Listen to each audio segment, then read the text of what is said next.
Okay, so as we have a look at our first one, it says, question 1, 60% of the students at school walk to school. So I'm going to highlight 60%. That's our key information. Then it tells us, work out the percentage of these students who do not walk to school. So who do not walk to school. Well, I know that if I've got 100% of students, so on my calculator I'm going to type in 100, I'm going to take away the 60%, so 100, subtract 60%, then gives me 40%. So I now know that 40% of the children, or students, sorry, do not walk to school. Next one says, here is a list of numbers. One of these numbers is a power of 2. Which number? So I know I can do 2 times 2, which is 4, it's not there, times 2, 8, not there, times 2, 16. So I now know that 2 times 2 times 2 times 2 equals 16, which is 2 to the power of 1, 2, 3, 4. So my answer is 16. Question 3. The probability of an event is shown by the cross on the probability scale. So there's the cross. I can see that the cross is halfway between 0 and 1.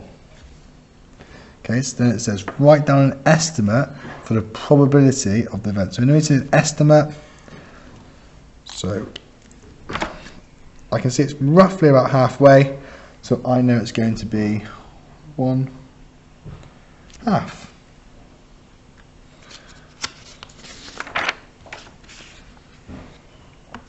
Question 4. Write 1/5 as a decimal. So we know, I'm going to highlight my fifth, I'm going to highlight decimal as well, so I need to make sure it is a decimal. So on my calculator, 1, 2 is a fraction, I can put in 1/5, press equals, I've got my 1/5 there. Now on my calculator, I'm going to press format, decimal, I can see it's 0.2. On the older Casio calculators, we press that SD button to convert to that. Okay, so 0.2.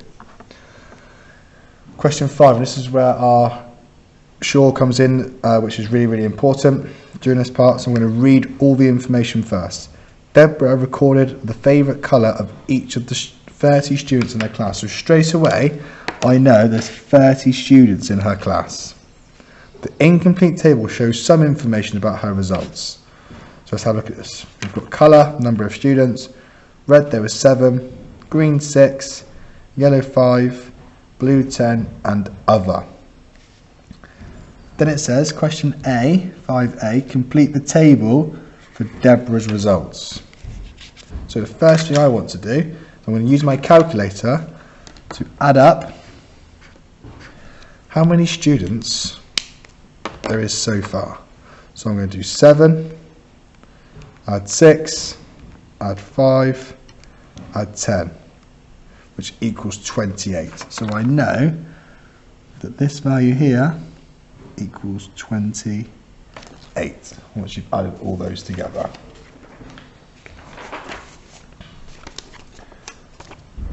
Well, to work out,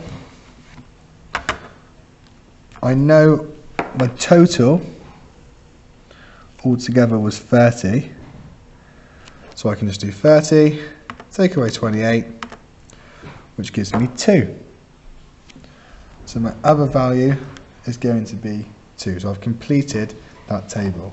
The next part says what is the modal colour. So modal colour, and we should think about what modal means.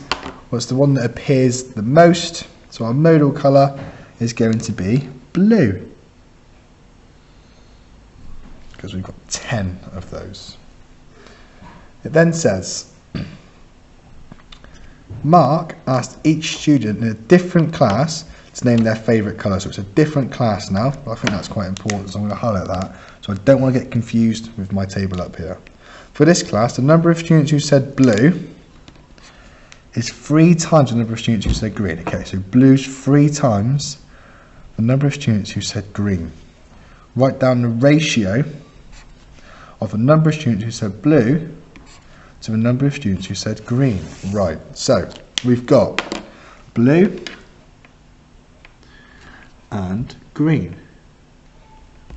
We know that the blue is 3 times as many as green. So for every 1 green, there are 3 blue. So our answer is going to be 3 to 1. 3 to 1. Okay, next. It says, question 6. Here is a list of numbers. So we've got our list of numbers. First one, from the numbers in the list, write down an even number. So I'm going to highlight that even part. Let's go along. We know an even number has got to run in 2, 4, 6, 8 or 0. Okay, so I know my even number is 22. So my even number is 22. Next one says, write down a multiple of 9. So multiple of 9. So we know it's got to be in our 9 times table. So I could, if I wanted to, do 9, 18. I can do it on my calculator. Add 9 each time, 27. Add 9, 36. Add 9, 45. Add 9, 54. Add 9, 63. Okay, I can see here I've got 63. So there is my multiple of 9. The next one says, write down a square number. So a square number, when we times a number by itself. So I can see 1 times 1, write down my square numbers. 1 squared is obviously 1. We've then got 2 squared, 4, 3 squared, 9,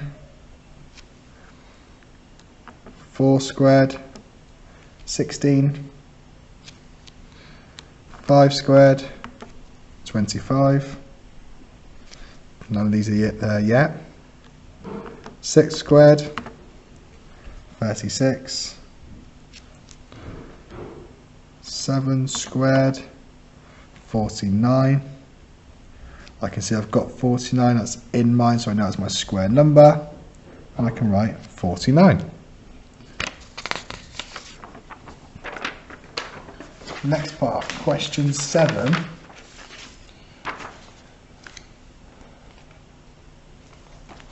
Giraffe puts some items into his rucksack. The table shows the weight of each item. So we know we're dealing in weight. And then we've got our table. 2 apples is 120 grams each. So that's quite important, isn't it? That we've got 2 of those is worth that. So the first thing I'm going to do on my calculator is do 2 multiplied by 120, because that will tell me the total. So 2 times 120 equals 240. So 240 grams. So look at our next one. Next one says 2 bottles of water. Again, 2 is 524 grams each. So I'm going to do 2 multiplied by 524. So 2 multiplied by 524 equals 1048 grams. Then we've got camera, which is 474 grams, a map 86, mobile phone 214, and an umbrella which is 539. The rucksack has a weight of 275. Question is, work out the total weight of the rucksack in kilograms. Let's give our answer in kilograms. So, first thing I'm going to do is add up all my values. So I want to be adding up 240, 1048, 474, 86, 214 and 339. So I'm going to write that out. I've got 240, add 1048, add 474, add 86, add 214, add 339. So these are all the items and my weight so far that's inside my rucksack. So 240, add 1048, add 474, add 86, add 214, add 339. And I get 2,401. Now I'm going to read back through. The rucksack has a weight of 275 grams. Work out the total weight of the rucksack and all the items. So this is all my items. So I know all my items add up to this. My rucksack is 274. So on my calculator I'm going to do 2401 add 275. So I need to add the rucksack weight at 275, which equals 2,676. At the moment, my answer's all in grams. It says give your answers in kilograms. So I know for every kilogram, that's equivalent to 1,000 grams. And to get to that, I want to divide by 1,000 4 times by 1,000 to convert from kilograms to grams. Now because I'm in grams, I'm going to do 2,676 divided by 1,000.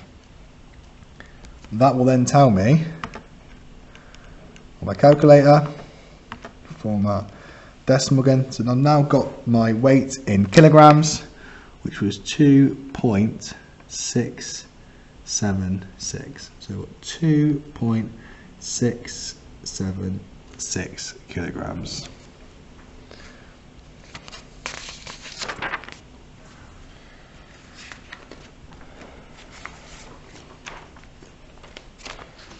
Okay, next one. It says, here are the first 5 numbers in a sequence. Find the negative number in the sequence. So I'm going to read that again. Here are the first 5 numbers in the sequence. They're my numbers. 47, 41, 35, 29 and 23. Find the first negative number in the sequence. Okay, so I now got to find the first negative number in this sequence. So let's figure out what's going on from 47 to get to 41. And 41 to 35 will take away 6 again. Take away 6, take away 6. So I'm going to start on 23. I'm going to write 23 on my calculator. I'm going to subtract 6, which gives me 17. Now remember, I'm looking for the first negative number, so I'm going to take away 6 again, which gives me 11. Then I'm going to take away 6 again, which gives me 5. I'm then going to take away 6 again, which gives me negative 1. So I know now my first negative number is negative 1. Second part to that question says, Sarah says, negative 100 is not a number in this sequence. So negative 100 not in this sequence. Is Sarah correct? and we want to explain why. So, if we have a look at our sequence, we can see, if I take away 6 again, the next one's -7, I just want to prove something. I can see that all these numbers are similar because all of them are odd. So actually, 100 is an even number. So yes, Sarah is correct, as 100 is even and all the other numbers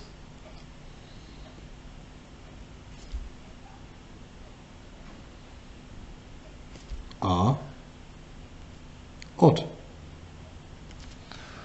So we get another mark for that then.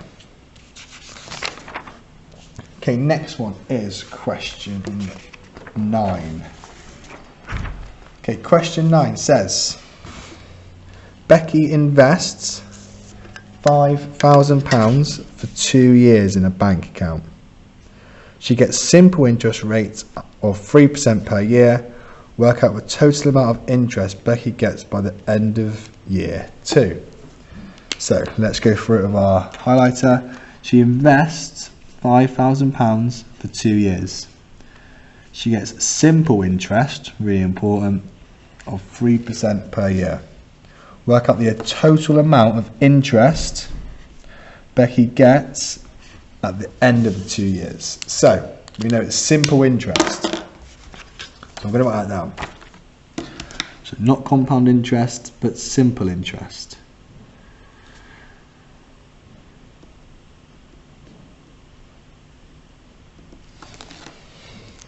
So I can work out that 3% per year, so 3% equals 1 year. Because it's simple interest, I can do, for my second year, that's going to be another 3%, which is 6%. So I need to work out, using my calculator, 6% added on to 5,000. So I'm going to do 5,000 multiplied by 1.06.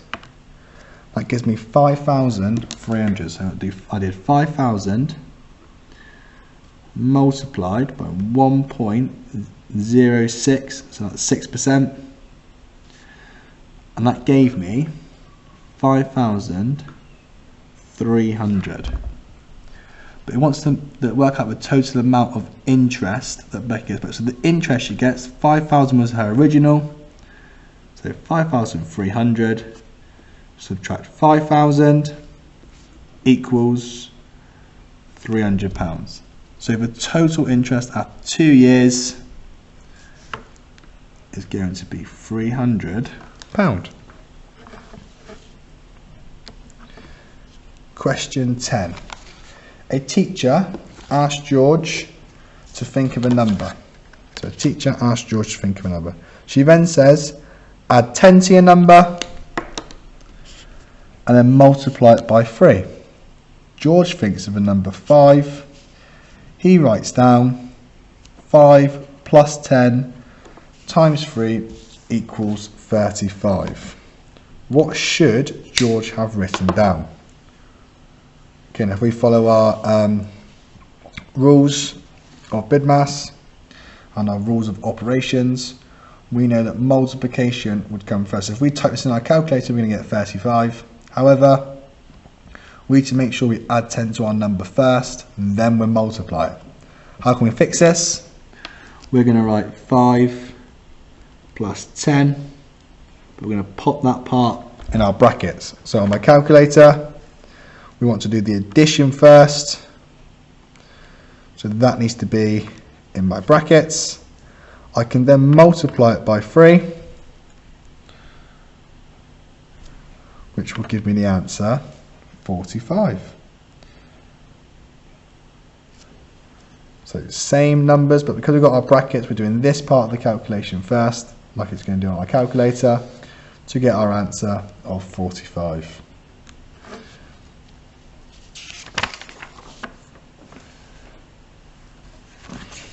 Question 11. Question 11. Polly has full 5 kilogram sack of rice. She pours the rice from this sack into bags. She fills as many bags as possible. Each full bag contains 350 grams of rice. How many bags did Polly fill from this sack of rice? So let's go through this again. We've got 5 kilograms. Well, I know that 5 kilograms is also 5,000 grams. She pours the rice from this bag into bags, so we know it's going to be into bags. She fills as many bags as possible. Each bag contains 350 grams of rice. How many bags did Polly fill from this sack of rice? So we know we had a total of 5,000 grams, which is 5 kilograms. Each bag contains 350 grams of rice. So if we do on our calculators, 5,000 divided by 350, we get 14.285, and those numbers on my calculator.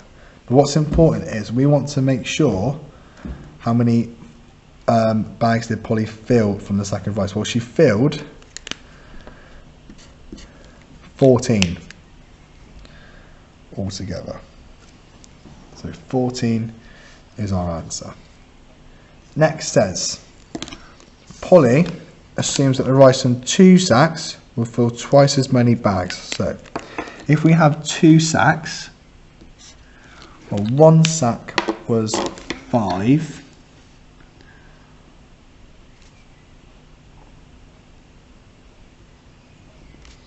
Was 5,000 grams. So 2 sacks is going to be 10,000 grams. So I know this is going to be 10,000 grams. And she assumes that it will fill twice as many bags as the rice from 1 sack. Is she correct? Is Polly correct? You must give a reason. This is important. So you can't just put yes or no. There must be a reason for your answer. So we know if we do 10,000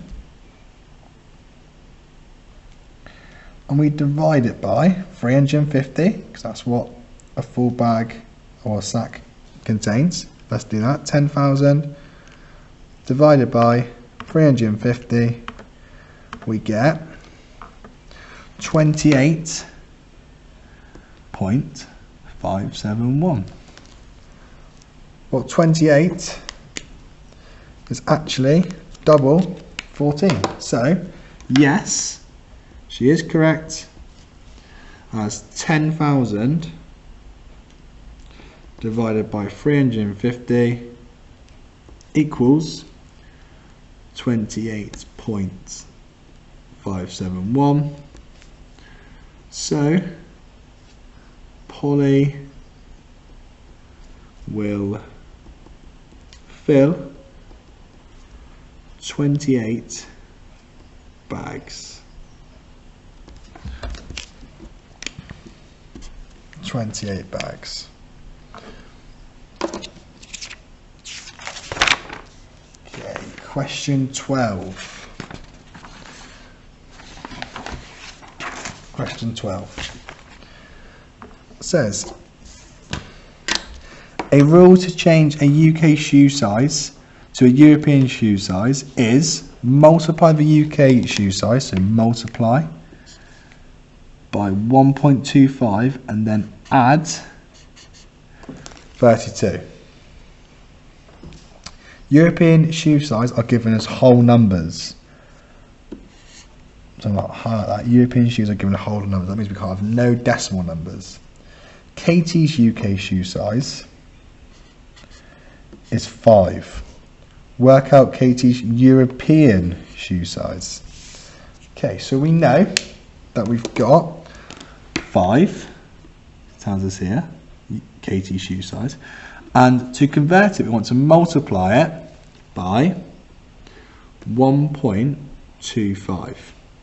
And then add 32. So on my calculator, I'm going to do 5 multiplied by 1.25,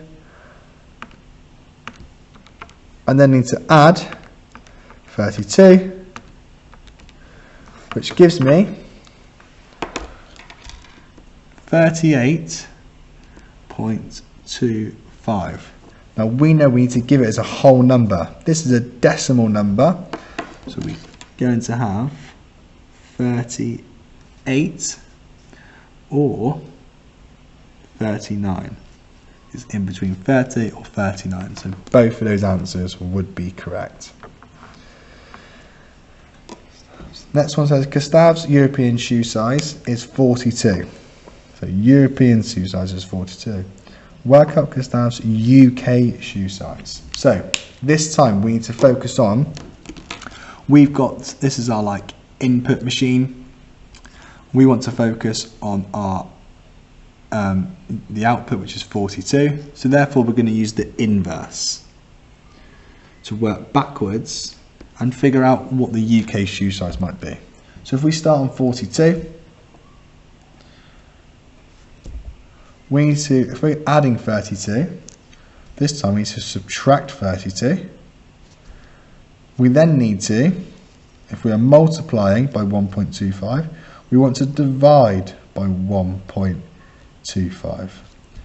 Now what's important this time, it's like a question we had earlier, is we want to work out our order of operations. If we took this on our calculator will automatically do this first because that's divide, which is more important or more powerful than our subtraction. So we need to make sure we've got this part in our brackets. So we're going to do 42, subtract 32. I forgot that, didn't I? We want to put it in our brackets. We then want to divide it by 1.25, which equals 8. So Gustav's European shoe size is going to be 8.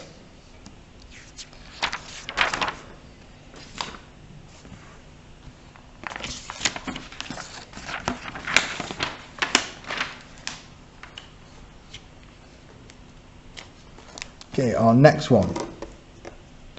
We have got, says, Judith and Simon are organising different parties at a hotel. So Judith and Simon have had different parties at a hotel. This graph can be used to find the cost in pounds for different numbers of people. So we've got cost, number of people. First one says Judith has £700 to spend on a party. Find the greatest number of people, so the greatest number of people she can have at her party. So we're going to focus on the first part. We've got £700, so we know the cost is here. So if we go to 700 and we work our way along, we can mark our point there. Okay. If we scroll that point down,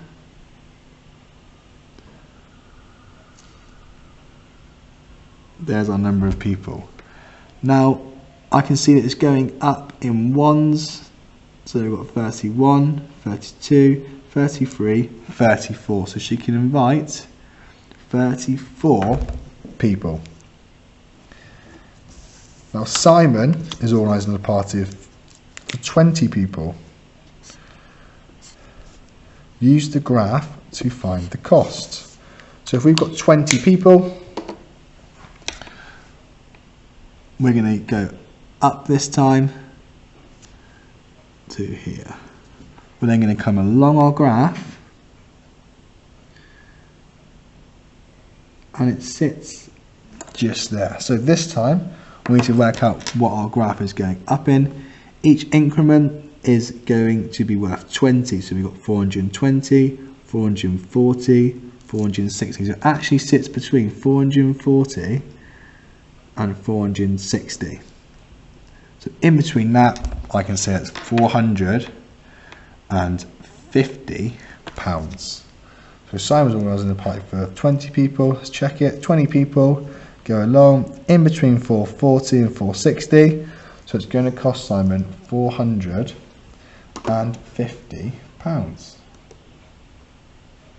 Okay, next part of this question says more than 20 people, so I use my ruler again, more than 20 people want to go to Simon's party. So more than 20 people want to go to Simon's party.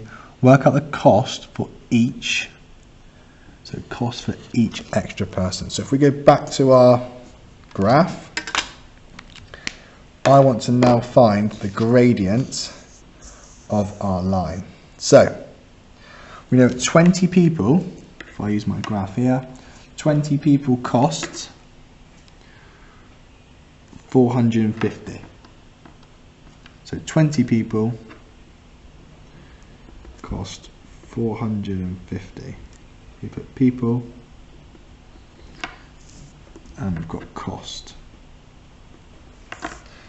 So we want to put more than 20. So what I'm going to do is find another amount. I'm going to go to 30 and find out what 30 people cost. So I'm using this point here and 30 people, which is here.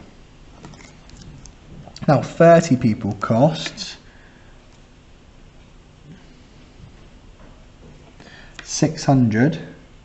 30 is 620. So I'll write this back over here now, the information that I collected from my graph. So we had people and cost.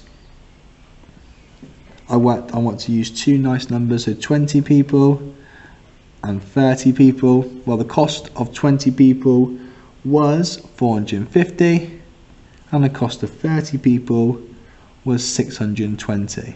So on my calculator I can do 620 subtract 450. That gives me 170. Okay, so I've now got 170, and that would be the cost of 10 people. So then I can do is divide my 170 by 10. So I'll divide it by 10.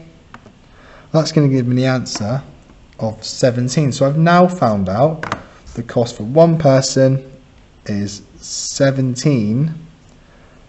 So it's going to cost me £17 for one extra person as we go. Pop this one away now. Okay, question 14a. Right. £4.20, £1.40 and £7 in its simplest form. So simplest form. So what I'm going to do to start with is I'm going to multiply these numbers all by 10 to start with. So I'm not going to change anything, but I'm going to have £42, £14 and £70. Now you might recognise now that these numbers are all in the 7 times table. So the first thing I'm going to do is I'm going to divide these numbers all by 7. So I'm going to divide them by 7. So I'm going to do 42 divided by 7 gives me 6. I'm then going to do 14 divided by 7, which gives me 2. And then 70 divided by 7, which gives me 10. Now I haven't quite finished this now because I want it in its simplest form, and I can see that all these numbers are even. So that tells me I can also divide by 2. So on my calculator, I'm going to do 6 divided by 2, which is 3. I'm going to do 2 divided by 2, which is 1. And 10 divided by 2, which is 5. I can't simplify any more, so this ratio in its simplest form would be 3, 1, 5. Next one. It says, write a number on the dotted line to complete the statement. So 6 to 4 is equivalent to how many to 1? So what I want to do is, because I know that my 4, I'm dividing by 4 to get to 1. So if I do 6 and 4, we add something and 1. Well, we divided by 4, so I'm also going to divide 6 by 4. So I'm going to do 6 divided by 4, which gives me 1.5. So 1.5 to 1. So my answer will be 1.5 to 1. And they are the first 30 marks of our paper.